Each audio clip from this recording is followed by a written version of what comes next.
हिंगोली जिल्ह्यामध्ये शेती मशागतीच्या कामाला आता वेग आलेला आहे। यावर्षी हळदीला चांगला भाव मिळत असल्यामुळे आता शेतकरी हळद लागवडीकडे वळलेले आहेत। हळदीचे भाव वाढल्यामुळे हळदीच्या बेण्याचे देखील आता भाव चांगलेच वाढलेले आहेत। 2,500 रुपये प्रति क्विंटल या दराने विक्री होणारे बेणे यावर्षी 5,000 रुपये प्रति क्विंटल दराने खरेदी करावे लागतात। भविष्यात सुद्धा हळदीला चांगला भाव मिळेल या अपेक्षेपोटी शेतकरी आता हळद लागवडीसाठी सज्ज झालेले आहेत।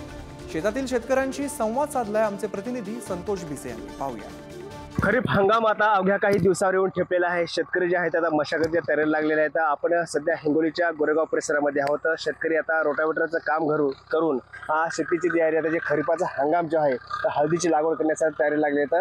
आपण पाहू शकता की अशा प्रकारे जे या ठिकाणी एक शेतकरी शेतामध्ये रोटावेटर करत आहे आणि या रोटावेटर करण्यापूर्वी शेतकऱ्यांनी यामध्ये एक बिया म्हणजे खत टाकलेलं आहे आणि या खताचे जे आहेत आता रोटावेटर केल्यानंतर यामध्ये हळदीची लागवड त्याच्यामध्ये बेड केली जाणार आहे।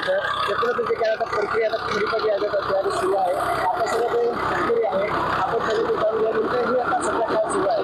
काका मला सांगा मशागतीची तयारी नेमकी कशी सुरू आहे? मशागतीची तयारी 1 महिन्यापूर्वी नांगरणी केलेली आहे। नांगरण केल्यानंतर आता रोटावेटर चालू आहे। काहीतरी एक प्रयोग म्हणून शेतकरी करून पाहतोय। नाईलाज असतं, विलाज नाही शेतकऱ्याला शेतीशिवाय।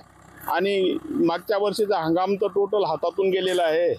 आपण जर पाहिलं असेल तर शेतकरी आता पूर्णपणे आता जोराने जे आहे तर शेतीच्या मशागतीला लागलेला आहे। कारण अवघ्या काही दिवस जे आहेत आता शिल्लक उरलेले आहेत, त्यामुळे आतापासून जे आहेत तर हळदीची तयारी केली जात आहे। आता हळदीचा यावर्षी चांगला भाव मिळाला आहे, त्यामुळे बेण्याचे देखील दर जे आहेत वाढल्याचे शेतकरी सांगत आहेत आणि त्यामुळे आता यंदा हळदीचा पेऱ्यामध्ये चांगलीच वाढ होण्याची शक्यता आता नाकारता येत नाही।